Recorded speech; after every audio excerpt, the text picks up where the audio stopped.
আমাদের শেকড়, আমাদের শেকড়ের সংস্কৃতি। আমরা বাঙালি। সমাজসুপত্র সাংস্কৃতিক সংঘ জনমানুষের কথা বলে, জনমানুষকে নিয়ে কাজ করে।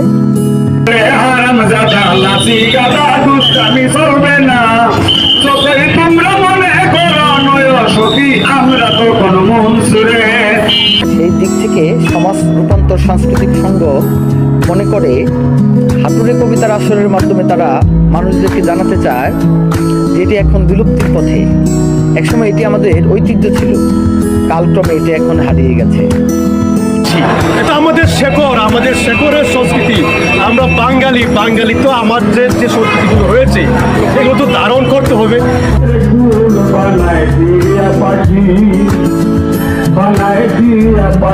চন্দন পাখি আরো কবিতা রঙের কামড় জানে কেমন তাহার মা